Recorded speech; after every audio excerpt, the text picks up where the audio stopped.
हाय दोस्तों, नमस्कार। मेरा नाम जनकराज मीना, राजस्थान दौसा डेंडान का रहने वाला हूँ। मेरी माँ बचपन में ही, मैं 6 महीने का था तो बीमारी के कारण गुजर गई थी। मुझे याद भी नहीं है मेरी माँ की तस्वीर। मैंने मेरे मामाओं की पढ़ाई की थी। उसके बाद 10th-12th के बाद उन्होंने मुझे घर भेज दिया। फिर घर पे मेरे पिताजी, उनको जीवन से ही अकेले रहने की आदत थी। उन्होंने मेरा साथ नहीं दिया। उन्होंने बोला कमा के खा, बाहर जा, यहाँ पे मैं रहने नहीं दूंगा। मैंने बोला खेती बाड़ी कर लेंगे या कुछ पढ़ लेंगे। उन्होंने मना कर दिया। मैंने पढ़ाई छोड़ दी, मैं काम धंधा करने लग गया था। मेरे लॉकडाउन के टाइम पे ऐसे ही नॉर्मल सर्दी जुकाम हुई थी। मैं इतना ज़्यादा कुछ करता भी नहीं था, नॉर्मल स्मोकिंग कर लेता था। तो मेरे उस टाइम ढंग से इलाज नहीं हो पाया। मैंने दिखाया तो डॉक्टरों ने बोला नॉर्मल जाता था, नॉर्मल है, कोई दिक्कत नहीं है, सर्दी जुकाम खांसी है, ये तो हो जाती है कोरोना के टाइम पे। मैं इतना ज़्यादा ध्यान नहीं दे पाया था। मैं आ गया। मुझे 1 महीने बाद में पता लगता है, जब मेरे एकदम से अचानक ज़्यादा खांसी उठने लगती है तो मैं जाता हूँ तो मेरे जो ब्लड है जो मुंह से आने लग जाता है। तो उन्होंने बोला कि आपका ऊपर का जो लंग्स है ये पूरी तरीके से ख़राब हो चुका है। मैंने बोला कि मैंने ऐसा कुछ किया भी नहीं। उन्होंने बोला स्मोकिंग की है। तो मैं काम धंधा करता था तो वहाँ पे सबके साथ रहता था, तो वहाँ पे मुझे धीरे धीरे आदत लग गई थी। अब मुझे ऐसा पता नहीं था कि मेरा मतलब इतना कमज़ोरी है कि शरीर के अंदर ये नॉर्मल स्मोकिंग की वजह से ही मुझे आदत लग जाएगी और यह आदत मतलब मेरा ज़िंदगी का अंत तक तय करेगी। मैंने ऐसा कुछ सोचा नहीं था। मैंने दिखाया, मैंने बोला कि इसका कोई इलाज है। उन्होंने दवाइयाँ दी। दवाइयों से मुझे साल 6 महीने रिलीफ मिला। 2025 तक मैं ऐसे ही भटकता रहा। 2026 में जनवरी में मैंने 14 तारीख को, मकर संक्रांति को, मैंने ऑपरेशन कराने का फैसला किया। ऑपरेशन के लिए मेरे पास में मैंने कमाए थे जो 1 लाख रुपए मेरे पास अकाउंट में थे, जो कि मैं कमा करके रखता था। एक मैंने सेकंड हैंड बाइक ली थी 40-50 हज़ार रुपये की। तो मैंने डॉक्टरों से बात की। उन्होंने कहा कि चिरंजीवी योजना में मैं महात्मा गांधी अस्पताल में गया। उन्होंने बोला कि ये योजना में आपका लोबेक्टोमी का ऑपरेशन हो जाएगा, तो ऊपर के लंग्स का जो ख़राब हिस्सा है वो निकल जाएगा। मैंने इतना कोई ज़्यादा शराब वगैरह कुछ भी नहीं पिया था। मैं आपको मेरे जीवन की पूरी सच्चाई बता रहा हूँ। अगर मैं झूठ बोलनी होती तो मैं आपको सिगरेट की भी नहीं बताता। मैंने नॉर्मल स्मोकिंग की थी। पता नहीं, मेरे पहले भी 1-2 बार टाइफाइड की समस्या हुई थी, तब मेरे पिताजी ने ध्यान नहीं दिया था तो उस टाइम ऐसे ही दब गया। तो बीमारी तो कमज़ोरी के कारण दोस्तों हो जाती है, और मुझे ऐसा पता नहीं था कि ये बीमारी इतना बड़ा रूप ले लेगी। मैं वहाँ पे गया ऑपरेशन कराने के लिए। उन्होंने बोला कि आपके माँ बाप को बुलाओ या ब्लड रिलेशन में हो किसी को, उसको बुलाओ, हमको हाई रिस्क पे साइन करवाने हैं। मैंने उनसे बोला कि मेरे साथ में कोई आने वाला नहीं है, मेरी माँ बचपन में ही ख़त्म हो गई। पिताजी है वो मेरे साथ में आते नहीं हैं। उन्होंने फिर दोबारा बड़े डॉक्टर से बात की। उन्होंने बोला कि आप यदि 18 साल के हो गए हो, कोई दिक्कत नहीं है, आप हाई रिस्क के फॉर्म पे साइन कर सकते हो। मैंने कई बार घर वालों को फ़ोन किया। मेरे चाचा तक है, उनको सबको, रिश्तेदारी में बुआ जी जो भी है, उनको सबको मैंने फ़ोन करके देख लिया। सब ने बोला कि हम साथ में आ सकते हैं, लेकिन आपका पापा आएगा साथ में तो हम आएंगे। मैंने पापा जी से बात की तो पापा जी तो अकेला रहना पसंद था, उन्होंने मना कर दिया। और बचपन से ही, जब मैं 6 महीने का था तब बचपन में किसी का कसूर रहता है क्या, उस टाइम उसने छोड़ दिया था हमें। मुझे ये पता नहीं था मैं दुनिया में क्या कर रहा हूँ, क्या हूँ। बचपन में मैं पैरों से नहीं चल पाता था। उस टाइम से मेरे मामाओं ने हमें पाला। हम 3 बहन भाई है, 2 सिस्टर और एक अकेला मैं था। और आज ये मेरी हालत हो गई। मैं वहाँ पे हाई रिस्क पे साइन कर देता हूँ, मेरा ऑपरेशन होना स्टार्ट हो जाता है। बाद में ये 6 घंटे के बाद वो बोलते हैं कि इसका ब्लड नहीं रुक रहा। ऑपरेशन तो हमने कर दिया, ख़राब जो हिस्सा था उसको निकाल दिया, उन्होंने पैक कर दिया और बोला, हमने सोचा कि नॉर्मल ख़राब ब्लड है वो निकल रहा है, रुक जाएगा, लेकिन मेरी ब्लीडिंग बढ़ती ही जा रही थी। 13 तारीख को मेरा ऑपरेशन स्टार्ट हुआ था जनवरी को। 14 तारीख को मकर संक्रांति थी। उस दिन उन्होंने बोला कि इसको बहुत जितना हो सके आप 4-5 यूनिट ब्लड लाओ, और भी आवश्यकता पड़ेगी तो लाना पड़ेगा, नहीं तो ये ख़त्म हो जाएगा, क्योंकि इसका ब्लड तब तक रुकेगा नहीं, चढ़ेगा। तो उन्होंने जब गांव से जब दबाव पड़ा तो मेरे पिताश्री वहाँ पे आ जाते। पैसा मेरा ही लग रहा था, मेरे 1 लाख रुपए अकाउंट में पड़े थे। कुछ चिरंजीवी योजना था, वो पूरा चिरंजीवी योजना का पैसा उसमें लग रहा था। जो अदर 2-5-10 हज़ार का खर्चा हो रहा था, मेरे वो 1 लाख रुपये अकाउंट में थे, उसमें से कट रहा था। वो आ जाते तो उन्होंने एक भी रुपया खर्च नहीं किया वहाँ पे। मेरे अकाउंट से उन्होंने उस टाइम पे डॉक्टर ने बोल दिया था कि ये ख़त्म होगा, इसका बचने का कोई चांस नहीं है, क्योंकि इसका ब्लड रुकेगा नहीं, और ब्लड अगर नहीं रुकेगा तो हम कब तक इसको ब्लड चढ़ाएंगे, लास्ट में इसको ख़त्म होगा ये। लेकिन ईश्वर की कृपा हुई, उन्होंने बोला कि हम एक चांस लेकर देखते हैं, इसका एक आगे से और ऑपरेशन कर देते हैं। मेरे साइड से ऑपरेशन हुआ था, वो ब्लडिंग ना रुकने की वजह से मुझे आगे से पूरा फाड़ दिया दोबारा। डॉक्टरों ने बोला अगर ये लास्ट ऑप्शन है, अगर इसमें आपका ब्लड रुक जाता है तो ठीक है, नहीं तो ये लड़का बचेगा नहीं। मुझे तो होश ही नहीं था, मुझे 3 दिन हो गए थे गैर होश हुए। मैं 13 तारीख को मुझे ऑपरेशन थिएटर में लेके गए थे, 14 तारीख को भी ऑपरेशन चल रहा था। मात्र 3-4 घंटे का ऑपरेशन था, जिसको 24 घंटे हो गए थे चलते हुए। बहुत सारे डॉक्टरों की टीम आ गई थी, लेकिन मेरी किस्मत में यही था, लिखा हुआ था कि मुझे भुगतना है। लास्ट में वो बोलते 14 तारीख को मकर संक्रांति को शाम को कि इसका ब्लड 50% रुकने लग गया है, वो धीरे धीरे जाम होने लग गया। अगर ये धीरे धीरे पूरी तरीके से रुक जाता है तो ये बच जाएगा, फिर कोई दिक्कत नहीं है। फिर उन्होंने दूसरे दिन सुबह बोला 15 तारीख को कि इसका 90% ब्लड रुक गया है, आधे 1 घंटे में पूरी तरीके से रुकने की संभावना है, फिर इसमें कोई दिक्कत नहीं आएगी, ये बच जाएगा। मेरे को तो यही पता नहीं था, जो इन्होंने बोला था वो ही सुना था, डॉक्टर ने भी। मुझे तो मैं गैर होश था, मुझे पता नहीं था।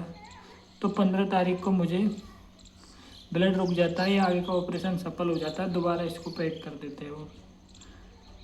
16 तारीख को मुझे होश में लेकर आते हैं, तो मेरे से रहा नहीं जाता, मेरे दम भरती है, क्योंकि पूरा इधर से पीछे से फाड़ दिया, आगे से फाड़ दिया।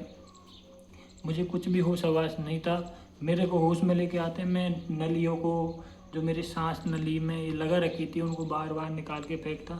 फिर वो दोबारा मेरे को सुन्न कर देते, गैर होश का इंजेक्शन दे देते, फिर लेकर आते। ऐसे करके पूरे दिन में उनमें फिर मुझे थोड़ा रिलीफ करने के लिए, कुछ दर्द के लिए दवाई वगैरह दी, तो मुझे होश में लेके आए। फिर मैं थोड़ा शांत हुआ।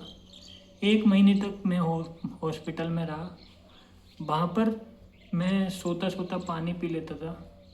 उन्होंने मना भी किया था, कंपाउंडर की गलती नहीं थी उसमें, उन्होंने मना किया था, लेकिन उन्होंने ये नहीं बोला था ये पानी आपके फेफड़ों को, ये जो इसके ऊपर जम जाएगा और ये जो टाँकों में होकर ये निकलने की संभावना हो जाएगी और टाँके ख़राब हो जाएंगे।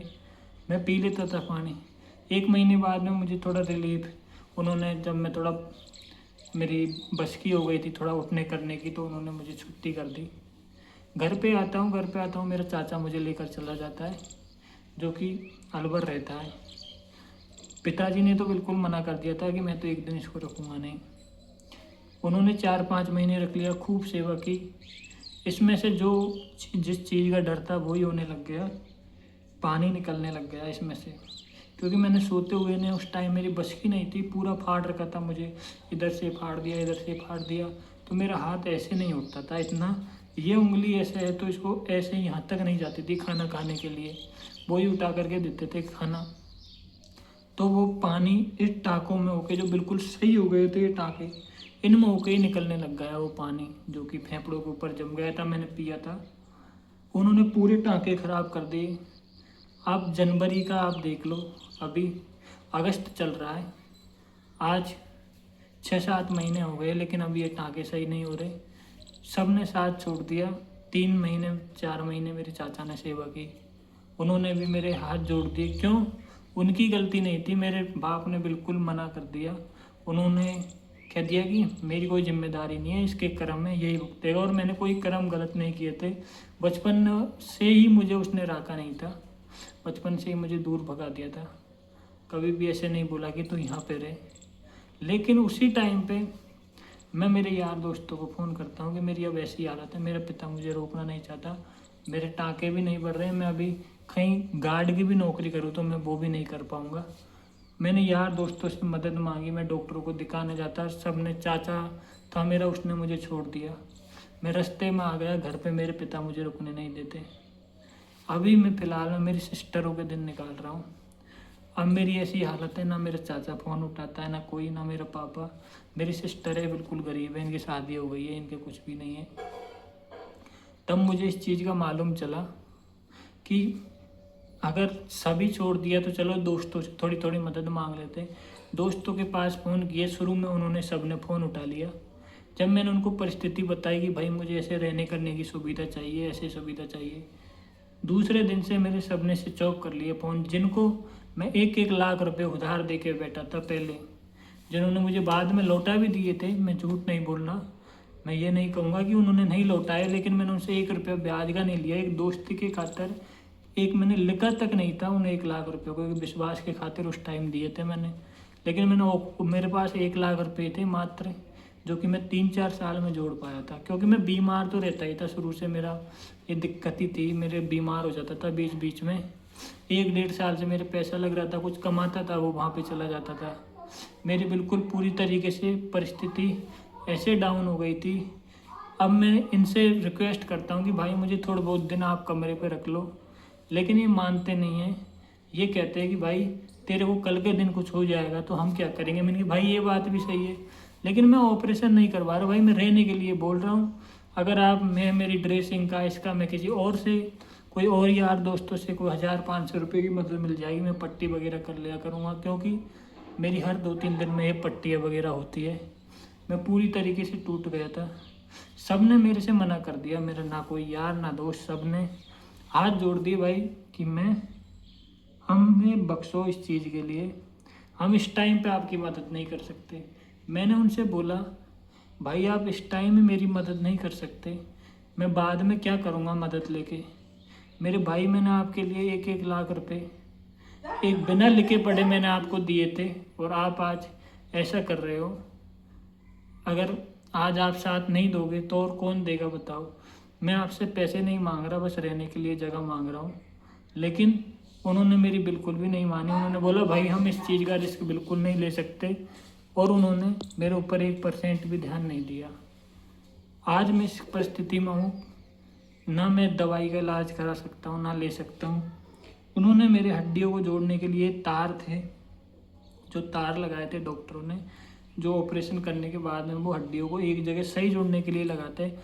आज ये बाहर निकलने लग गए। अब मैं तो डॉक्टर से बात की तो उन्होंने बोला इसमें कोई भी योजना काम नहीं करती, ये प्राइवेट होता है और इसमें 50,000 रुपये का खर्चा है। आज मेरे पास खाने के लिए पैसे नहीं है, पट्टी करने के लिए पैसे नहीं है, मैं 50,000 रुपये कहाँ से लेके आऊँ। दोस्तों ये मेरी ज़िंदगी की सच्चाई है, और जो दोस्त है उन्होंने जो जो दिखाया है, मैं उन सारी चीज़ों को आपको नेक्स्ट वीडियो में दिखाऊंगा। अगर आपको थोड़ी भी मेरे जीवन में, आपको मेरी वीडियो में सच्चाई लगी हो मेरे जीवन के बारे में, और अगर मैं आपको झूठा लग रहा हूँ तो भाई मेरे को चैनल को सब्सक्राइब मत करना। अगर आपको मेरे जीवन में हकीकत में दुख दिख रहा है तो मेरे चैनल को सब्सक्राइब कर लेना मेरे भाई, मेरी वीडियो देख लेना। मैं आपसे इतना, मेरी हालत ख़राब है कि मेरे पास में रोटी खाने के लिए पैसे नहीं है, मैं कैसे कैसे दिन काट रहा हूँ। अगर मेरे पास पैसे होते तो आज 15 दिन पहले मैं इनके तार निकलवा लेता, लेकिन मेरे पास 50,000 रुपये छोड़ 500 रुपये नहीं है। लेकिन मैं फिर भी ईश्वर से एक ही बात बोल रहा हूँ, अगर आपको ज़िंदगी देनी है आप दो, मैं किसी से नहीं मांगूंगा, मैं 1 रुपया नहीं मांगूंगा किसी से। मैंने जिससे मुझे अधिकार था मेरे पिता से मांगने का, उसने अगर मुझे छोड़ दिया, चलो बचपन से छोड़ दिया था, लेकिन आज ये इस घड़ी में आके मुझे छोड़ रहा है, तो मैं उनसे कभी जीवन में नहीं मांगूंगा। मैं, मेरी जान चली जाए या कुछ भी हो जाए, मेरे ऊपर वाले ने जो दुख दे रखे हैं मैं सहन करूँगा। तो दोस्तों मैं आपको और नेक्स्ट वीडियो में मेरे जीवन की कहानी बताऊंगा। और अभी मैं तार निकलवाने जाने की सोच रहा हूं, अगर कोई सरकारी हॉस्पिटल में अगर व्यवस्था बैठ जाए तो मेरा काम हो सकता है। नहीं भाई मेरा जीवन खराब है, दिन दिन ये बाहर निकलते जा रहे हैं, इसमें इन्फेक्शन फैलने का बहुत ज़्यादा खतरा है। धन्यवाद दोस्तों, आपको इसी ज़िंदगी की सच्चाई में और इसी तरह की मेरी लाइफ के बारे में मैं एक वीडियो और आपको आगे बना कर दूंगा। नेक्स्ट वीडियो में मैं आपको बताऊंगा। धन्यवाद दोस्तों, जय सिया राम।